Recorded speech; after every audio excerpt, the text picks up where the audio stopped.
की ओर बढ़ेंगे।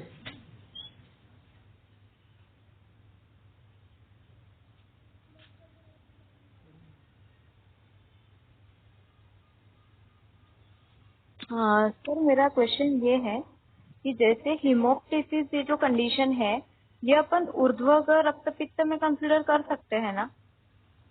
हाँ, कर सकते हैं। तो वासावलेह जो उसमें यूज होता है, तो उसके लिए भी हम लोग रेकमेंड कर सकते हैं क्या? हाँ, कर सकते हैं।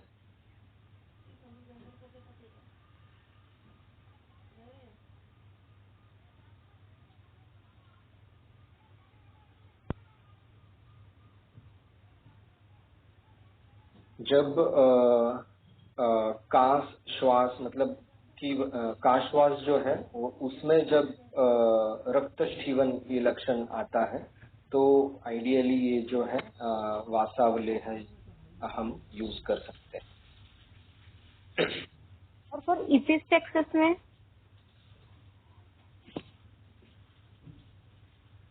मतलब नेजल ब्लीड जब होता है ना, बहुत बार समर्स में किसी किसी को टेंडेंसी रहती है नेजल ब्लीड। हम्म। नहीं, एक्चुअली क्या है, डायरेक्ट अगर ऊर्ध्वक रक्तपित्त ही आपको खाली सोचना है तो ऐसे कंडीशन में आपको फिर चंद्रकला रस ये ज्यादा आइडियल है। आपको वासावलेह कब चूज करना है, जब काश श्वास क्षय या क्षयकाश या शतजकाश या राजक्षमा इसमें अगर ब्लीड हो रहा है तो मतलब कफ स्टीवन के साथ जो रक्त स्टीवन हो रहा है वगैरह ऐसे कंडीशन रहेंगे तो वासावलेह चूज कर सकते हैं। और ये जो कंडीशन आप बता रहे हैं उसमें कामदूधा या चंद्रकला ऐसे जो मेडिसिन है इनका रोल आता है। और वनस्पति कल्प अगर हम सोचेंगे तो फिर आप खुद का बनाया हुआ कॉम्बिनेशन का सिद्ध जल वगैरह भी यूज कर सकते हैं। मुझे वैसे आदत है यूज करने के लिए। फॉर एग्जाम्पल सारीवा हो, चंदन हो, ऐसे कुछ मेडिसिन है फिर सिद्ध जल बना के उसका इस्तेमाल भी मैं साथ ही साथ करता हूँ। और जब मुझे लगता है कि अभी चंद्रकला रस को निकालना चाहिए तो वो हथियार निकालता है। जैसे मैं ज्यादातर वनस्पति कल्प से पहले कंडीशन ट्रीट करने का सोचता हूँ। उससे अगर हैंडल नहीं हो रहा है और प्योर निरामावस्था अगर अपने पास है और अपने को इमरजेंसी अगर रिजल्ट चाहिए तभी जो ऊपर का जो हायर हायर जो मेडिसिन है उसमें से एक एक कल्प का विचार करता हूँ। नहीं तो क्या होती है प्रैक्टिस में बहुत बार अपने को ऐसी आदत गिरती है कि फॉर एग्जाम्पल हायर ही मेडिसिन यूज करना है, नेजल ब्लीड हो रहा है चलो चंद्रकला निकालो, या फिर फीवर जो है कौन सा भी अगर फीवर है वात कफज कुछ नॉर्मल फीवर है और वो महासुदर्शन काढ़ा षडंगोदक और रसपाचक से भी अगर ट्रीट होने वाला है तो फिर भी डायरेक्ट हम त्रिभुवन कीर्ति निकालते हैं, डायरेक्ट महाजोरांकुश यूज करते हैं। तो ऐसी जो है ये आदत हमें नहीं गिरनी चाहिए, इसके लिए हमेशा कॉन्शियस हो रहना पड़ता है।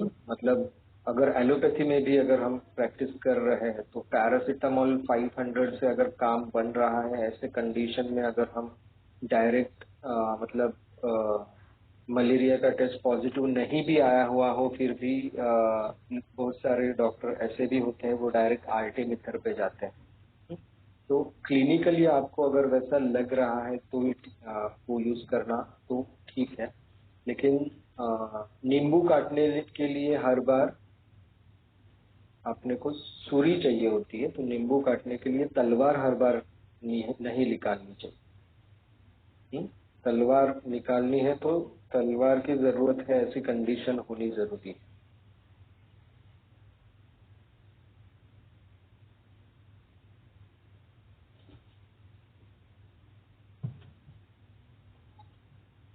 सर एक कोरोना जब हमें पॉजिटिव पेशेंट में ड्राई बोलिए कफ एकदम शुष्क सांस का एक पेशेंट था कल एक्चुअली, और उसको तो मुझे फोन पे एडवाइस देना था।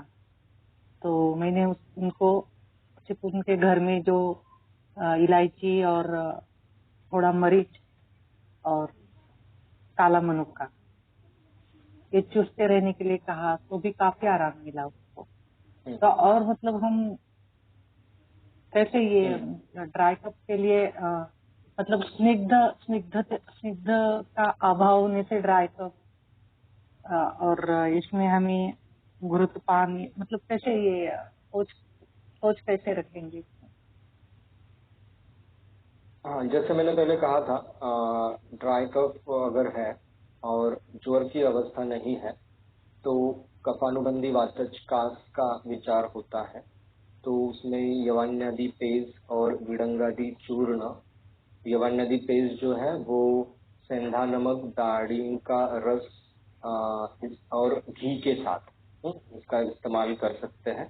और विडंगादि चूर्ण जो है वो घी और कोष्ण जल के साथ इस्तेमाल कर सकते हैं। ये हो गया वो कंडीशन का। और इसमें भी जैसे आपने इलायची, मरीच और मुनक्का ये चूसने को जैसे आपने बस बताया, तो सॉरी, तो इसमें एक्चुअली मुनक्का की वजह से ये वातग्न कार्य और ये स्निग्ध गुण जो आपको अपेक्षित था वो हुआ है। लेकिन जब कफ अटका हुआ हो या सूखा हुआ हो और वो निकालने के लिए जब ड्राई कफ ऐसा रिप्रेजेंटेशन होता है, तब ही ऐसे कफघ्न द्रव्यों के साथ हमें कुछ स्निग्ध द्रव्यों का इस्तेमाल करना पड़ता है, जैसे आपने मुनक्के का किया। उसी तरह से द्राक्षा हरितकी का जो है उसका भी इस्तेमाल हो सकता है। और इसी तरह से ये हो गया कफ आसानी से निकलने के लिए। और दूसरा ऐसा होता है अगर पूरा ही ड्राई कफ है, मतलब कफ बिल्कुल ही नहीं है और सिर्फ शुष्कता है, ऐसी कंडीशन अलग होती है। तो उसमें दशमूल, यष्टि ऐसे जो द्रव्य है वो जो एकांतिक वातघ्न कार्य करेंगे और स्निग्धता लाएंगे, तब वैसी दवाइयां का इस्तेमाल करना पड़ता है। या फिर आप ऐसे कर सकते हैं, सीतोपलादी चूर्ण जो है, सीतोपलादी चूर्ण का घी और शहद के साथ इस्तेमाल कर सकते हैं। जब जीर्णावस्था आ चुकी हो, जब एक्यूट ज्वर की अवस्था नहीं हो, कफघ्न मेडिसिन लेके लेके एलोपैथिक कफघ्न मेडिसिन लेके लेके जब वो कफ सूख गया हो और रुक्षता जब बड़ी मतलब वो रुक्षता बढ़ गई हो, तब ये हम सीतोपलादी चूर्ण घी और शहद के साथ इस्तेमाल कर सकते हैं। हाँ सर, एक्चुअली ना पेशेंट को वही कहा, हम दशमूल और यष्टि भी सीतोपलादी चूर्ण में हम ऐड करके एक सीतोपलादी चूर्ण में ऐसे हम अलग अलग तरीके से वेरिएशन भी कर सकते हैं। हाँ बोलो। नहीं, पेशेंट को ऐसे घी और शहद के साथ कहा तो उनको लगता है घी कैसे खाए ऐसे अवस्था में। एक बड़ा क्वेश्चन रहता है। और दूसरा, आजकल हमें घी खाने के लिए भी बताना एक थोड़ा सा, क्योंकि वो उनके पास हमेशा वो गोवर्धन या वही घी रहते हैं। तो ऐसे कंडीशन में हमें भी इतना कॉन्फिडेंस नहीं आता है कि इनका सही में घी के साथ बताए या नहीं बताए। अभी ये पेशेंट को मैंने फिर उसको कहा था तो वही उसका सवाल था, तो मैंने कहा फिर मधु के साथ दे लो। मतलब मैंने दिया था काली शादी वगैरह भी पहले, लेकिन क्या है एलोपैथी मेडिसिन इतने सारे थे कि ये आयुर्वेदिक को फिर थोड़ा सा सेकेंडरी मिल जाता है ये चॉइस। तो फिर जब उसको तकलीफ उनको ज्यादा हुई तो फिर उन्होंने फोन किया। तो ये था तो साइमल्टेनियसली एलोपैथी तो ले चल ही रहा है, अभी पेशेंट तो लेते ही है अभी क्या उसमें। तो ये एक है। और वही मैं घी के लिए उनको बताया तो फिर ऐसे हो गया। और फिर उन्होंने शहद भी गर्म करके उसमें गर्म शहद में चाट बन गया था, वो खाया। तो वो भी एक जैसे एक विष ही हो गया ना, शहद को गर्म किया तो। तो ऐसे कुछ इस टाइप से भी कुछ मिस इंटरप्रिटेशन या भी है, हो जाता है फोन पे जब कंसल्टिंग होता है। अच्छा, मुझे ना एक अष्टांग हृदय में भी ताप चिकित्सा में गुड़ादी चूर्ण एक अच्छा मिला था, गुड़ यवक्षार मरीच और पिपली अनारदाना का, तो ये भी ड्राई कफ के लिए अच्छा रहेगा ना? गुड़ का एक गोली जैसे गुड़ादी चूर्ण मरीच एक कर है। हाँ, एक्चुअली क्या है, ये जो कल्प है पूरा, ये ड्राई कफ के लिए यूजफुल है ऐसे मुझे नहीं लग रहा है। अच्छा, ड्राई कफ के लिए अगर यूजफुल है ना, तो वहाँ पे दशमूल रहना चाहिए, यष्टि रहना चाहिए, तो मुनक्का रहना चाहिए, ऐसे स्निग्ध द्रव्य होने चाहिए। ये जो कॉम्बिनेशन है ये पूरा अनारदाना है, लेकिन अनारदाना का यहाँ पे रोल है ना, वो रुचि निर्माण करने की तरफ ज्यादा रोल रहता है, और थोड़ा वातग्न काम उससे आएगा, लेकिन ज्यादा नहीं आए। जैसे मैंने वो कॉम्बिनेशन में बताया, सेंधा नमक ये वातग्न कार्य होता है, सेंधा नमक से सूक्ष्म कार्य होता है।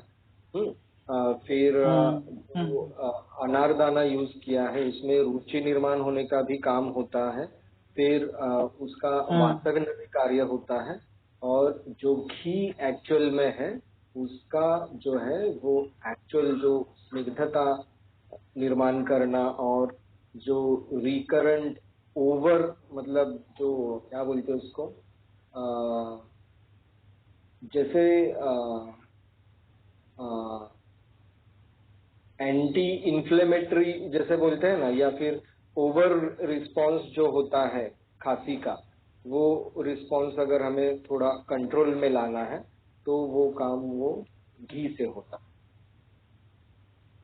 तो मुझे यही लगता है कि ऐसे कंडीशन में शायद हमें कुछ सिद्धघृत हमारे पास रखना चाहिए ना पेशेंट को देने के लिए। यदि ये वाले बाजारू घृत, कंटकारी जो घृत है, कंटकारी आदि घृत, ये आइडियल होता है ऐसे कंडीशन।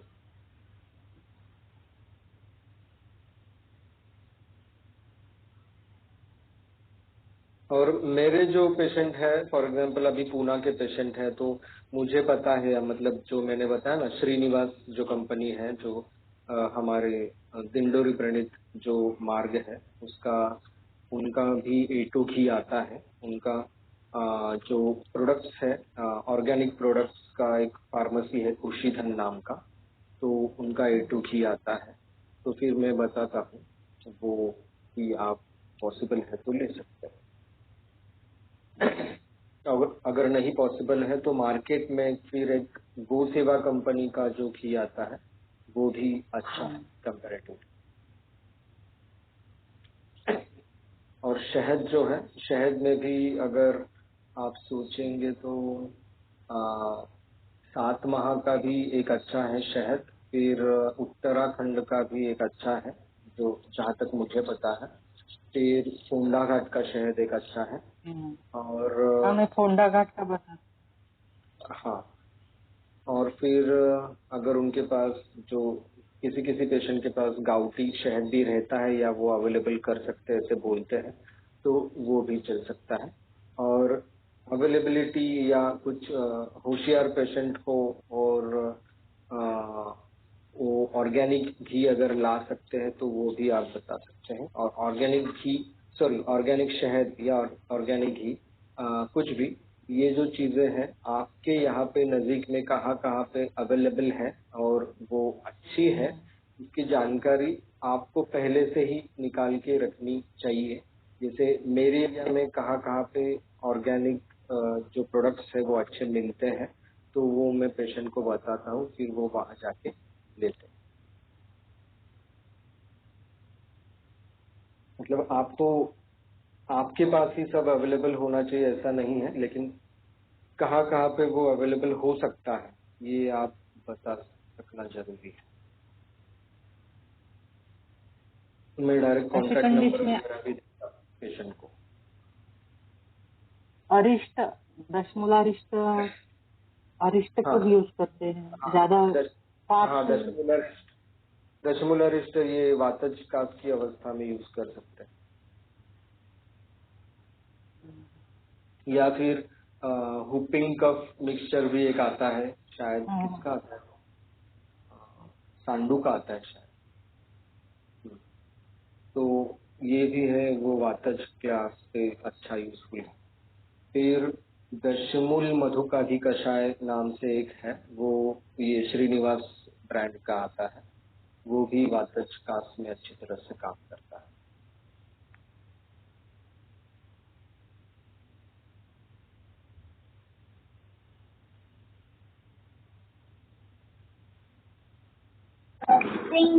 पोस्ट कोविड पेशेंट को बहुत वीकनेस रहता है, तो उसके लिए क्या एडवाइस करना चाहिए? कौन से पेशेंट को वीकनेस रहता है? ये कोविड वाले पेशेंट को पोस्ट कोविड बहुत सारे ऐसे बोलते हैं, रिलेटिव भी बोलते हैं कि बहुत अभी थकवाए तो उसमें क्या यानी धातु पे यानी कैसे विचार करना चाहिए उसके लिए? पोस्ट कोविड कंडीशन जो है उसमें हाँ, अच्छा हुआ ये मैं कल बताना भूल गया था आपको। पोस्ट कोविड के मैंने पेशेंट काफी सारे ट्रीट किए हैं, और उसमें मैंने हमेशा ये यूज करता हूँ। एक तो गुडुचि घन आपको यूज करना है, मतलब जो संशमनी वटी नाम से मिलता है दूध पापेश्वर का, लेकिन एक्चुअल में उसमें गुडुचि घन है, तो मैं तो उसको गुडुचि घन ही कहूंगा। या गुडुचि घन चैतन्य फार्मेसी का भी आता है, तो गुडुचि घन आपको इस्तेमाल करना है। या फिर आपको अगर निरामावस्था है पेशेंट को, और संशमनी वटी जो भारद्वाज वाला या अभ्यंकर फार्मेसी वाला जो है एक्चुअल, वो गुडुचि लोह अभ्रक और सुवर्ण माक्षिक वाला, तो वो भी आप यूज कर सकते हैं। ये दोनों में से मैं कुछ मेडिसिन सिलेक्ट करता हूँ, या तो गुडुचि घन या फिर वो संशमनी वटी। ये हो गया। फिर दूसरा एक मेन मेडिसिन जो यूज करना होता है, श्रृंगाराभ्र रस। ये पोस्ट कोविड कंडीशन में मैं यूज करता हूँ, और श्रृंगाराभ्र रस जो है वो 15 डेज या 1 मंथ के लिए आप इस्तेमाल कर सकते हैं। फिर श्रृंगाराभ्र रस अगर आप यूज कर रहे हो तो अभ्रक लोह सुमा वाला जो संशमनी वटी है वो नहीं यूज करना है, क्योंकि उसमें भी वापिस रसकल्प आते हैं, अभ्रक का डोज वगैरह बढ़ जाएगा। तो इसीलिए अगर श्रृंगाराभ्र रस यूज कर रहे तो प्लेन गुडुचि घन यूज करना है, या फिर डोज आपको एडजस्ट करना पड़ेगा। दोनों भी 2 बीडी ऐसे आप नहीं दे सकते, उसमें से एक आप 1 बीडी कर सकते हैं। अगर आपको श्रृंगाराभ्र 2 बीडी देना है तो गुडुचि अभ्रक लोह सुमा वाला ही अगर आपके पास कॉम्बिनेशन है तो वो 1 बीडी यूज कर सकते हैं, ऐसे भी कर सकते हैं। तो ये है। और रसायन चूर्ण वटी जो है गोखरू आमलकी गुड़वे, इसका कॉम्बिनेशन नागार्जुन अहमदाबाद की जो कंपनी है उसका अवेलेबल है ये रसायन चूर्ण वटी। और अगर पेशेंट को पॉसिबल है या अगर आप मेडिसिन कुरियर करने वाले हो तो गोखरू आमलकी गुड़वे, इसका रॉ मटेरियल जो है, इसका जो चूर्ण है, ये चूर्ण का कॉम्बिनेशन अगर आप देंगे तो ये रसायन चूर्ण वटी से ज्यादा फास्ट रिजल्ट देने वाला साबित हो सकता है। तो ये 3 मेडिसिन सबसे मेन है पोस्ट कोविड कंडीशन में, आपके लंग्स की ताकत बढ़ाने के लिए, जो जीर्ण ज्वर है वो कम करने के लिए, और धातु बल बढ़ाने के लिए। ये आपका मतलब प्रूवन प्रिस्क्रिप्शन होता है, जो मैं यूज करता हूँ, मैंने आपको बताया। तो रसायन चूर्ण के क्या कंटेंट बताया आपने? गोखरू आमलकी और गुड़वे।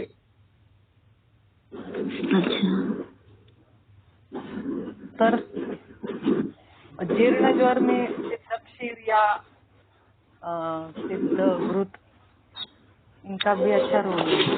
गुडुचि सिद्धक्षीर यूज कर सकते हैं ना? हाँ, गुडुचि सिद्धक्षीर।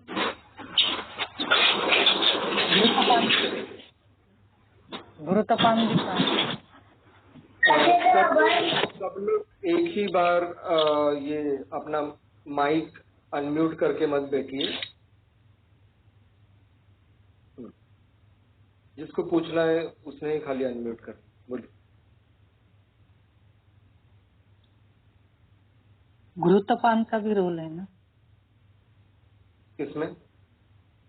जीर्ण ज्वर में? हाँ है ना, हाँ, अभी तो इसमें कर हम सकते। पोस्ट कोविड वीकनेस या जो जीर्ण ज्वर इस टाइप से हम ट्रीट कर सकते हैं ना? हाँ कर सकते हैं। या जब और ये श्रृंगारभ्र एक्चुअली के बाद आप कुछ च्यवनप्राश पे या फिर अगस्ती हरित की अवले है ऐसा जो कल्प है उसके ऊपर भी आप बाद में शिफ्ट हो सकते हैं। हाँ बोलिए। ये जो कोविड इन्फेक्शन है सार्स, तो इसको ऑटो इम्यून डिसीज के जैसे भी हम सोच सकते हैं क्या? नहीं, ऑटो मतलब इम्यूनिटी 2 दिन पहले पढ़ने में आया था कि जैसे SLE हो या जो अ, बाकी इस टाइप से जो ऑटो इम्यून डिसीजेस रहते हैं इसमें जैसे तो जो सेल्स अपने सेल्स को ये नहीं, करते लेकिन हैं, नष्ट करते हैं।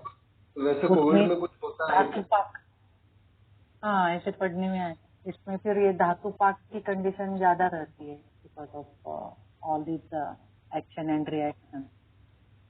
तो ऐसे केसेस में घृतपान का अच्छा रोल रहेगा बेसिक घृतपान दिन का के बाद। उपयोग कर सकते हैं, लेकिन क्या होता है कि बहुत सारे पेशेंट जो है वो भीषक वश नहीं होते हैं, तो वो क्या करते हैं, ज्वर ठीक होने के कुछ दिन बाद ही उनका अपत्य शुरू होता है। हाँ वो तो खांसी, खांसी भी ठीक हो जाने के बाद वो फिर डायरेक्ट लड्डू वगैरह घी में बने हुए जो पदार्थ है या तले हुए पदार्थ है ऐसे कुछ तो खाते हैं, और कुछ दिन बाद वापिस उनको सर्दी खांसी नया वाला एक सेकेंड एपिसोड भी आता है पेशेंट्स को। तो पेशेंट जो भिषक वश्य नहीं रहते तो इसलिए फिर सिद्ध घृत वगैरह जो है ये पेशेंट अगर भिषक वश्य रहेगा तो ही हम यूज कर सकते हैं। वसंत क्योंकि कल्प का भी हो। वसंत कल्प का रोल है, लेकिन वसंत कल्प अगर अग्नि जो है वो पूरी तरह से अगर डिस्टर्ब हुआ है, अग्नि मांद्य है, तो वसंत कल्प का रोल ज्यादा आता है। अगर आप देखेंगे लघु मांडवी वसंत वगैरह इनका जो कॉम्बिनेशन है, इसमें जाठराग्नि और धात्वाग्नि जो बिगड़ चुके, मतलब जो डिस्टर्ब हो चुके हैं पूरी तरह से, वो कंडीशन के लिए यूज हो ऐसा वो सब कॉम्बिनेशन।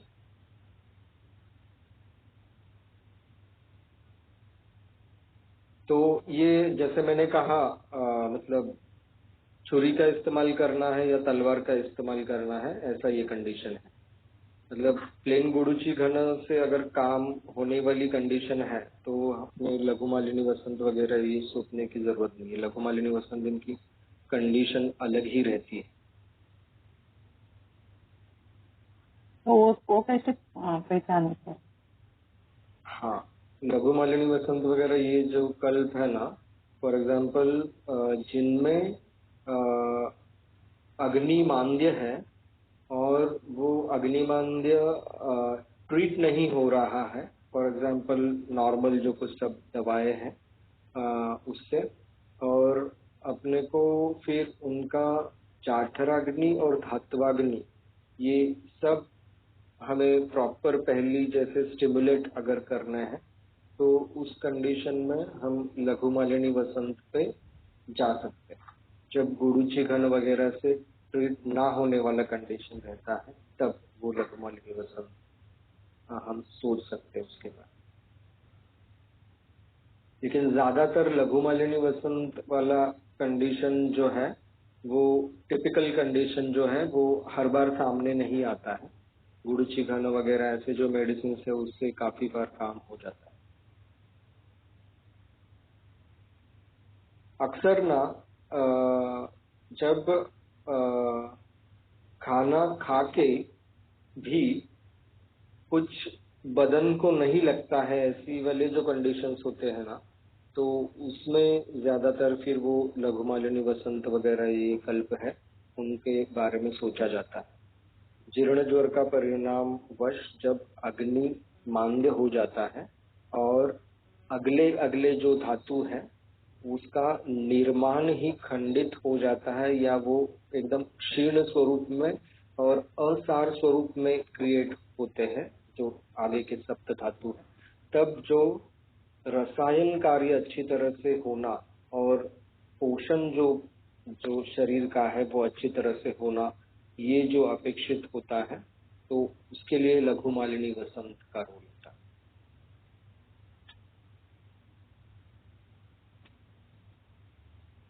मतलब किसी पेशेंट में मतलब ज्यादा हेतु नहीं मिलते हुए भी यदि पुरुषता है, वेट गेन नहीं होता है, ऐसे कंडीशन में हम देखते नहीं, लेकिन उसमें अग्नि डिस्टर्ब होना चाहिए। अग्नि अगर डिस्टर्ब नहीं है तो उनका अग्नि पूरा नॉर्मल है तो डायरेक्ट जो शतावरी अश्वगंधा चूर्ण भी है या फिर अश्वगंधादि चूर्ण का भी कॉम्बिनेशन है, वो भी हम फिर यूज कर सकते हैं। या फिर रसायन चूर्ण है, उससे भी काम होता है।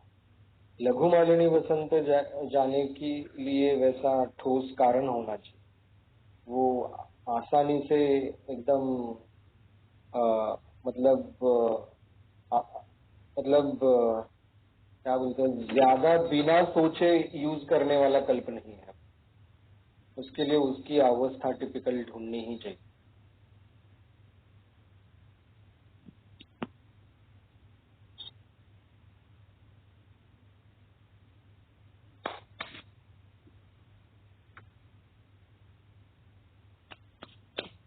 खरपर है ना उसमें। हाँ, ये गर्भिणी में वगैरह देते हैं ना सर? लघु मालिनी, मधु मालिनी, मधु मालिनी और स्वर्ण मालिनी।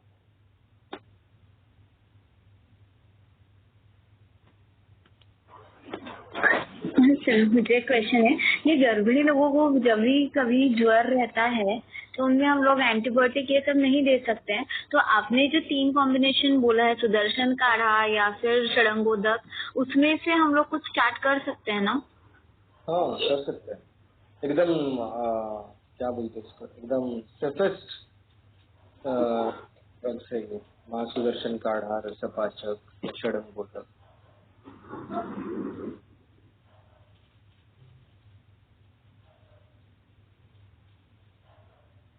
मैंने मेरे वायरल फीवर के जो पेशेंट्स हैं, ये महासुदर्शन काढ़ा, रसपाचक और षडंगोदक सिद्ध जल, इससे काफी ट्रीट किए हुए हैं।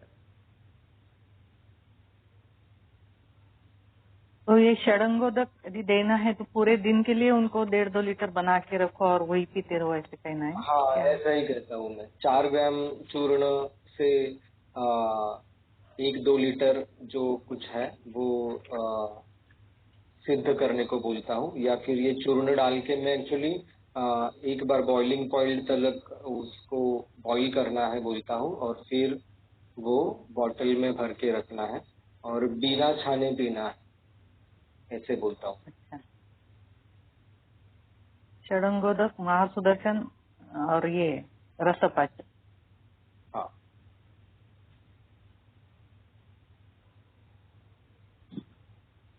एक्चुअली क्या है, बहुत बार ना ज्वर, अतिशय, काश, श्वास, ये जो कंडीशंस है उसमें रिजल्ट हमें इसलिए नहीं मिलता है कि हम मुहुर्मुहु तौर पे दवा नहीं देते हैं। अगर ऐसे सिद्ध जल दिया जाए और अनन्न काल में दवा दी जाए तो जल्दी रिकवरी होती है। और मुहुर्मुहु दवा दी जाए, मतलब 4 बार तो दवा जानी ही चाहिए, ऐसा कंडीशन अगर रखे तो रिजल्ट फास्ट मिलता है। नहीं तो क्या होता है, औषधि का जो बल है वो कम गिरता है और व्याधि का बल जो है वो ज्यादा रहता है, तो उसकी वजह से रिजल्ट में कॉम्प्रोमाइज होता है। क्योंकि हमें एंटीबायोटिक की जरूरत ना गिरे इतने पोटेंसी से अगर हमें रिजल्ट देना है तो हमें अपना जो मेडिसिन है उसका काल बराबर तय करना है, फिर उसका डोज बराबर तय करना है, और जो मेडिसिन का सिलेक्शन है वो भी परफेक्ट होना चाहिए। तो ये सब जुड़ के आया तो फिर रिजल्ट मिलता है। और लंघन वगैरह जो मैंने कहा वो भी साथ में अगर हो तो एकदम सिंपल मेडिसिन से भी हमें मैक्सिमम रिजल्ट मिलता है, क्योंकि खाना अगर जो है वो नॉर्मल ही चलता रहेगा तो क्या होता है, भूख कम रहने पर भी खाना अगर नॉर्मल ही चलता रहेगा, मतलब पूरा खाना, तो खाने की वजह से वापस जो टॉक्सिन क्रिएट होते हैं वो टॉक्सिन कम करने के लिए अपने औषधि का भी खर्च होते रहता है। तो ये कारण होता है कि हमें बिना एंटीबायोटिक का रिजल्ट अगर देना है तो हम दे नहीं सकते हैं, ऐसे होता है। और कुछ कंडीशन में अगर एंटीबायोटिक का इस्तेमाल करना भी पड़े तो कर लेना चाहिए। ऐसे भी आप मतलब टोटली एकदम ओवर कॉन्फिडेंट होके भी नहीं ट्रीटमेंट देना है, या फिर मतलब वो सब आपको तरतम भाव जो है वो आपको देखना जरूरी है।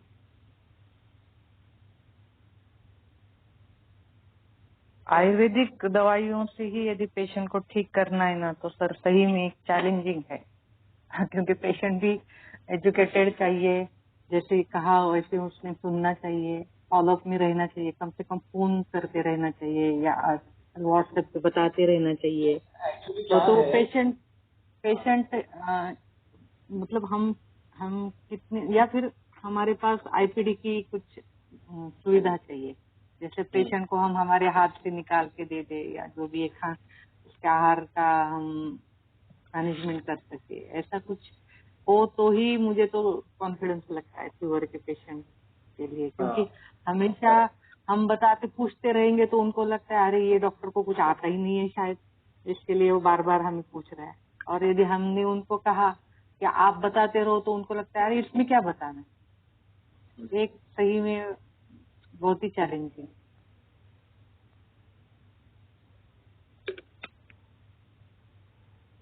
जब आपके पास किसी और क्रोनिक डिसीज का पेशेंट जब आपके पास ट्रीट होता है, और वो पेशेंट को जो ऑलरेडी कन्विंस्ड है आपके बारे में, उसको जब फीवर, सर्दी जुकाम या कुछ ऐसे कुछ कंडीशंस आते हैं, तो वो कैटेगरी वाले पेशेंट ऐसे अपने हमें मिल सकते हैं कि जो बोल सकते हैं आपको कि मुझे आयुर्वेद से ही ठीक होना है, या ऐसे पेशेंट फिर वो कैटेगरी से मिलते हैं हमें जो ज्यादा से ज्यादा आपके ऊपर या आयुर्वेद के ऊपर विश्वास रखते हैं। ऐसे होता है, नहीं तो नए पेशेंट में से मुश्किल रहता है।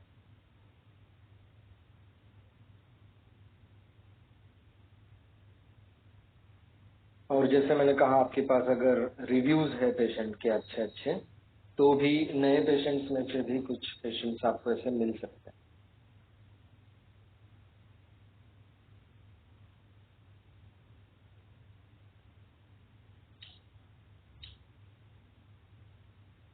एक्चुअली मेरा भी अभी काफी सारा काम शुरू है, अच्छे से अच्छा रिजल्ट विदाउट एंटीबायोटिक कैसे देना है ये ऐसे कंडीशंस में, या फिर कोविड के पेशेंट्स के कंडीशन में वगैरह।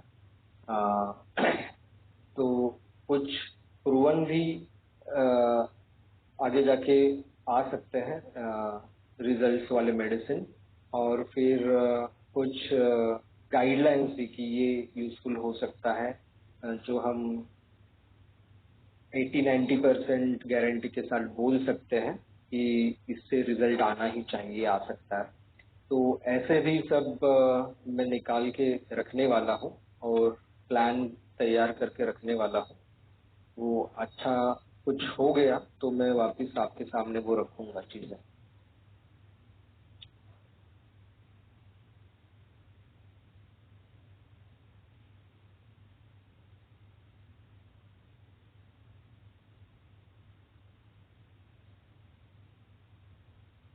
सर ये जो गृहिणी के पेशेंट रहते हैं, अभी हमने उनको अभी एक कफज गृहिणी का वातज टाइप का एक पेशेंट था। खाना खाने के बाद थोड़ी एक आधा एक घंटे के बाद आदमान और बाकी सारे लक्षण थे। शूल आना तो नहीं, लेकिन उनको हमेशा ऐसे पेट भरा भरा हवा ऐसे इस टाइप से था। तो रिकरेंस ही नहीं हुआ अभी तो ठीक है, मतलब 2 महीने चित्र का दिवटी और ये सब देने के बाद अनुलोम की, तो रिकरेंट नहीं हो इसके लिए हम क्या ये कर सकते हैं? मतलब आहार के तो दे बता सकते हैं कि आप कुछ पथ्य इस टाइप से तो हम बोल सकते हैं, लेकिन जैसे अभी वातज रोगों में रिकरेंसी नहीं हो, या इसमें हम जैसे भ्रुवा चिंतामणि इस टाइप से कुछ रसायन कल्प हम चलाते हैं, तो अन्न व स्रोत के व्याधि में हम क्या दे सकते हैं रसायन तौर पे, या उनका अग्नि अच्छा हो जाए और हेतु सेवन होने के बावजूद भी उनको बहुत ज्यादा तकलीफ नहीं हो, क्योंकि पेशेंट फिर 3 महीने के बाद या 2-4 महीने के बाद आके कहेंगे कि फिर हमें और तकलीफ हो रही है, तो वो अवॉइड करने के लिए कैसे क्या? इसीलिए ना क्या करना है कि आपको ना हर डिसीज जो है ना उसमें मतलब शुरू की अवस्था में क्या यूज करना है, फिर आपको मिडिल अवस्था में क्या यूज करना है, फिर लास्ट में आपको रसायन पुनर्भोग क्या यूज करना है। ये जो है ये इसका अध्ययन और इसका मतलब आपके पास अगर इसका सब फील्डिंग तैयार हो तो ये चीजें आसान होती जाती है।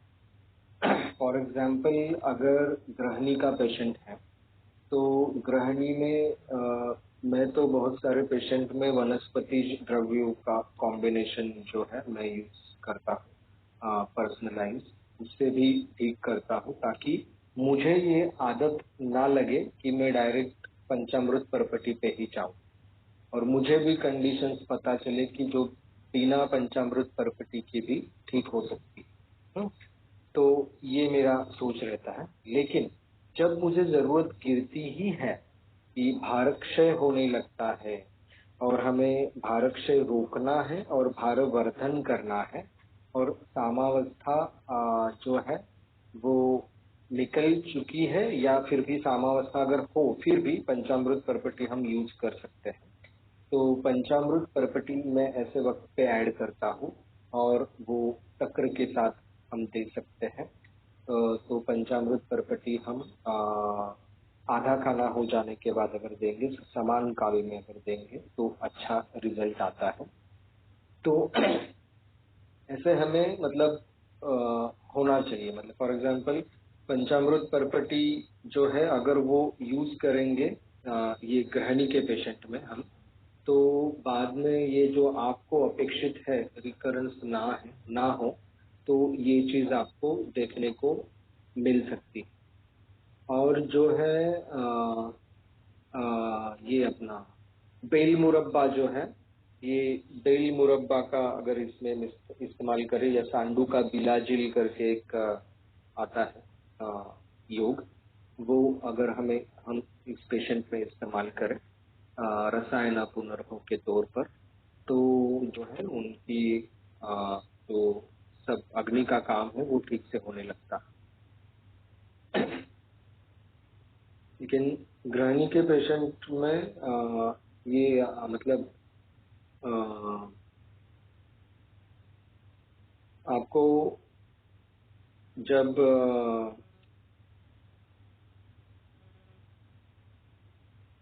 मतलब मेरे कहने का मतलब है कि उनका जो मोशन जो है ना, वो मोशन को कितनी बार जाते हैं, साफ होती है नहीं होती है, मोशन फॉर्म होता है या नहीं होता है, ये चीजें देखनी जरूरी है। और अगर वातज गृहिणी का पेशेंट है तो वातज गृहिणी के पेशेंट में अनुलोमन या विरेचन वैसे ऐसी चीजें ऐसे कार्य करने वाले कल्प हमें नहीं इस्तेमाल करना है। ये हमें ध्यान रखना है, क्योंकि गृहिणी जो है गृहिणी इससे बढ़ सकती है।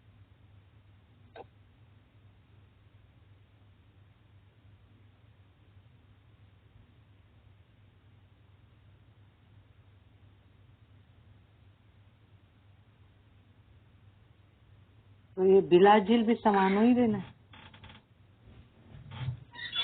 ऐसा कुछ नहीं, सामान में भी दे सकते हैं या फिर आप सुबह शाम खाली पेट भी दे सकते हैं।